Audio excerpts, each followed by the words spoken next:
سے پہلے آپ کو بتائیں کہ 1 اکتوبر سے پیٹرولیم مصنوعات کی قیمتوں میں کمی کا امکان ہے۔ ذرائع کے مطابق ڈالر کے مقابلے میں روپے میں استحکام کی وجہ سے پیٹرولیم مصنوعات کی قیمتوں میں کمی ہو سکتی ہے۔ ذرائع کے مطابق عالمی مارکیٹ میں بھی خام تیل کی قیمتیں کم ہوئی ہیں، تاہم پیٹرولیم مصنوعات کی قیمتوں سے متعلق وزارت خزانہ وزیر اعظم سے مشاورت کے بعد حتمی فیصلہ کرے گی۔ اس سے قبل بعض وفاقی وزراء کی جانب سے بھی آئندہ ماہ سے پیٹرولیم مصنوعات کی قیمتوں میں کمی کا امکان ظاہر کیا تھا، تاہم اوگرا کی جانب سے جاری بیان میں پیٹرولیم مصنوعات کی قیمتوں میں کمی کی خبروں کو قیاس آرائیاں قرار دیا گیا تھا، لیکن اب 1 اکتوبر سے یہ پیٹرولیم مصنوعات کی قیمتوں میں 10 روپے تک کمی کا امکان ہے۔ ابھی آپ کو بتائیں کہ UN چیف صدر سلامتی کونسل کی مستونگ ہنگو میں خودکش حملوں کی شدید مذمت۔ ہر قسم کی دہشت گردی بین الاقوامی امن و سلامتی کے لیے ایک انتہائی سنگین خطرہ ہے۔ اقوام متحدہ کے سیکریٹری جنرل انطونیو گوتریس نے مستونگ اور ہنگو میں دہشت گرد حملوں کی مذمت کی ہے اور ان حملوں کے ذمہ داروں کو قانون کے کٹہرے میں لانے پر زور دیا ہے۔ نیو یارک میں اقوام متحدہ کے ہیڈ کوارٹرز میں معمول کی بریفنگ میں اظہار خیال کرتے ہوئے اقوام متحدہ کے سربراہ کے ترجمان نے دہشت گردی کے ان حملوں کی مذمت کی ہے، جن میں 50 سے زیادہ افراد شہید ہوئے۔ انہوں نے کہا کہ یہ شہادتیں پرامن مذہبی تقریبات کے دوران ہوئیں، جو زیادہ سنگین واقعہ ہے۔ ادھر اقوام متحدہ کی سلامتی کونسل نے مستونگ اور ہنگو میں سنگین اور بزدلانہ خودکش حملوں کی شدید مذمت کی ہے۔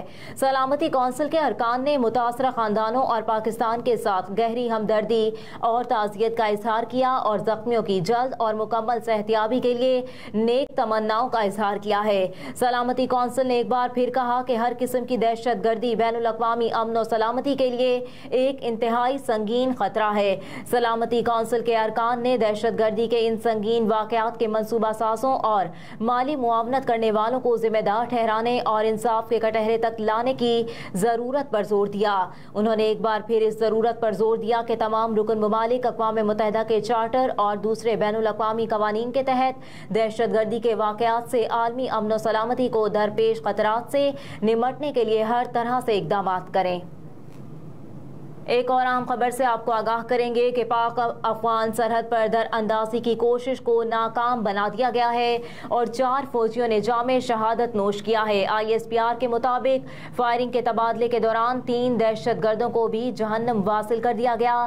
پاکستان اور افغانستان کی بین الاقوامی سرحد پر صوبہ بلوچستان کے ضلع یوب کے قریب دہشت گردوں کی در اندازی کی کوشش کو بہادری سے ناکام بناتے ہوئے پاک فوج کے 4 جوانوں نے جامع شہادت نوش کیا ہے اور فائرنگ کے تبادلے کے دوران 3 دہشت گردوں کو بھی جہنم واصل کر دیا گیا۔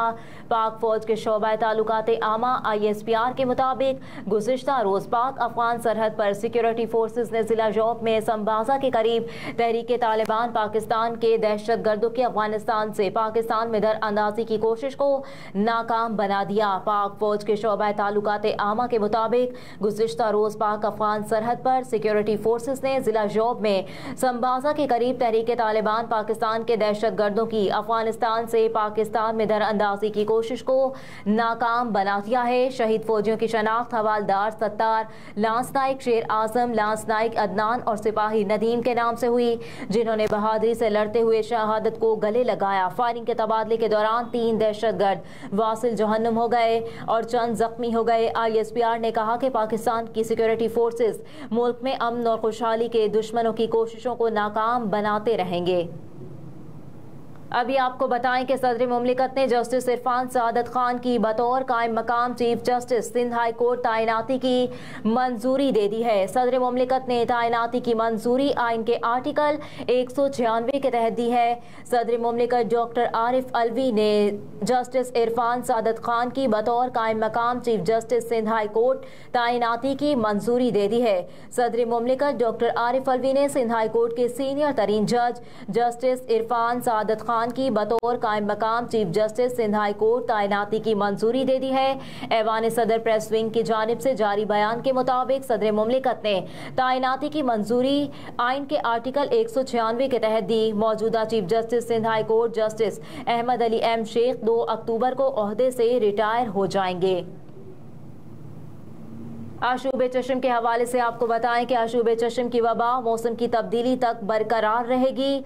माहिर इमराज चश्म प्रोफेसर मोइन खान ने कहा है कि आशूब चश्म का वायरस मेज़ दरवाजे के हैंडल्स और दीगर अशिया से चिपका रहता है। प्रोफेसर मोइन ने बताया कि मुतासरा शख्स मेडिकल स्टोर से मसनूई ड्रॉप्स लेकर इस्तेमाल करे और मसनूई ड्रॉप्स ना मिलने की सूरत में बर्फ से टकोर की जाए। उन्होंने मजीद बताया कि आशूब चश्म का वायरस 7 से 10 दिन तक अपना असर दिखाता है, जबकि ये वबा मौसम की तब्दीली तक बरकरार रहेगी। दूसरी जानिब मीडिया से गुफ्तगू करते हुए निगरान वज़ीर सेहत पंजाब डॉक्टर जावेद अकरम ने कहा कि इंजेक्शन से बिनाई मुतासर होने के मामले की मुकम्मल छानबीन की जा रही है। तहकीकात मुकम्मल होने पर हकाइक अवाम के सामने लाए जाएंगे और तहकीकात में इंसाफ के तमाम तकाजे पूरे किए जाएंगे। डॉक्टर जावेद अकरम ने कहा कि पंजाब भर में आशूब चश्म के गैर मायारी इंजेक्शन इस्तेमाल हो रहे थे।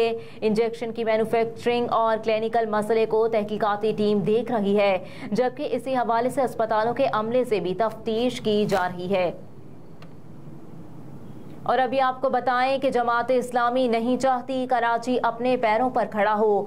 मुर्तज़ा वहाब की कराची में तकरीब से खिताब करते हुए कहा कि मायूसी को फ़रोग़ देते हैं, ये लोग नहीं चाहते कि कराची अपने पैरों पर खड़ा हो। मेयर कराची ने कहा कि कराची की मनफी चीज़ों को मुस्बत चीज़ों से तब्दील करेंगे और कमी कोताहियों को दूर कर रहे हैं। उन्होंने कहा कि शहरियों को ज़्यादा से ज़्यादा तफरीही सहूलतें फराहम करेंगे।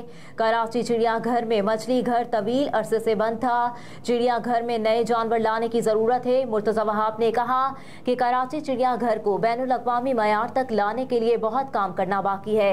चिड़ियाघर में मछली घर को बहाल किया है, चिड़ियाघर को मजीद बेहतर बनाएंगे। मेयर कराची ने कहा कि हम तनकीद को भी मस्बत तरह से लेते हैं। कचरे से हम बिजली और गैस पैदा करने के मंसूबे पर काम कर रहे हैं। मजीद बोले कि हम बेहतरी लाने की कोशिश कर रहे हैं। मैं ये नहीं कहता कि मेरे पास इख्तियारात नहीं। हमने पानी माफिया के खिलाफ कार्रवाई शुरू कर रखी है। हम माफिया का हिस्सा नहीं, माफिया को नहीं चलने देंगे। कराची के मेयर ने यह भी कहा कि KMC की जमीन पर जिम खाना बन गए हैं और अदायगी नहीं की जाती। PIDC पर जाना दुश्वार था, वहां पार्किंग खत्म कराई गई। अभी आपको बताएं कि एम्स्टरडैम में पाकिस्तान मुस्लिम लीग नून के कारकुन और ओहदेदारान बिलखुसूस ओवरसीज पाकिस्तानी मुस्लिम लीग के कारकुन और वर्कर और ओहदेदारान पाकिस्तान के लिए और पाकिस्तान मुस्लिम लीग नून के लिए कीमती असासा हैं, रीढ़ की हड्डी की हैसियत रखते हैं। ओवरसीज पाकिस्तानियों ने हर मुश्किल की घड़ी में पाकिस्तान का साथ दिया है। इन ख्यालात का इजहार पाकिस्तान मुस्लिम लीग नून के कायद नवाज शरीफ ने पाकिस्तान मुस्लिम लीग नून ओवरसीज हॉलैंड के वक्त के दौरान मुलाकात किया। ये मुलाकात लंदन में उनके ऑफिस में हुई, जिसमें साबिक वफाकी वज़ीर ख़जाना और सेनेटर इसहाक डार भी मौजूद थे। पाकिस्तान मुस्लिम लीग नून हॉलैंड के वफ़द में चेयरमैन पीर सैयद इकरार शाह, सीनियर नायब सदर जावेद भट्ट, प्यारे सेक्रेटरी जनरल चौधरी फैसल मंजूर, सेक्रेटरी इत्तलात मोहम्मद जावेद इकबाल खोखर शामिल थे। जबकि कायद मियां नवाज शरीफ से मुलाकात के लिए अमरीका, स्पेन, इंग्लैंड और हॉलैंड समेत दुनिया के मुख्तलिफ ममालिक से मुस्लिम लीग के ओहदेदारान मुलाकात के लिए आए थे। मुलाकात में इज़हार ख्याल करते हुए चेयरमैन पीर सैयद इकरार शाह, सेक्रेटरी जनरल चौधरी फैसल मंजूर, जावेद भट्ट और सेक्रेटरी इत्तलात मोहम्मद जावेद इकबाल खोखर ने अपने कायद को नेक ख्वाहिशात के तहत 21 अक्टूबर को पाकिस्तान जाने और पाकिस्तान की आवाम को महंगाई से छुटकारा दिलाने और वापस पाकिस्तान को अपनी मंजिल पर लाने के लिए कायद नवाज शरीफ की बहुत सख्त ज़रूरत है, क्योंकि पाकिस्तान को इन मौजूदा बहरानों से सिर्फ मियां नवाज शरीफ ही निकाल सकते हैं। मोहम्मद जावेद इकबाल खोखर ने कहा कि आज पूरी पाकिस्तानी अवाम अपने कायद नवाज शरीफ का राह देख रही है। जबकि चेयरमैन पीर सैयद इकरार शाह ने कहा कि हमारी नेक ख्वाहिशात आपके साथ हैं, आप पाकिस्तान जाएं और पाकिस्तानी अवाम की उम्मीदों पर पूरा उतरें। सेक्रेटरी जनरल चौधरी फैसल मंजूर ने कहा कि 21 अक्टूबर का फैसला अटल है। इंशाअल्लाह ताला कायद नवाज शरीफ 21 अक्टूबर को ही पाकिस्तान जाएंगे और पाकिस्तान को वापस अपने मंजिल पर लाएंगे। जबकि अपने कायद नवाज शरीफ को पाकिस्तान मुस्लिम लीग नून हॉलैंड की तरफ से गोल्डन शेर और हॉलैंड के फूलों का गुलदस्ता पेश किया गया। इस मुलाकात में साबिक MNA शेख रोहेल असगर, साबिक MNA चौधरी जाहिद इकबाल भी मौजूद थे। एम्स्टरडैम से नुमाइंदा खुसूसी मोहम्मद जावेद इकबाल खोखर की ये रिपोर्ट। अहम खबरें आपने जानी, इसके साथ ही न्यूज़ स्टूडियो से फिल वक्त इतना ही। आप देखते रहिए SMTV ग्लोबल।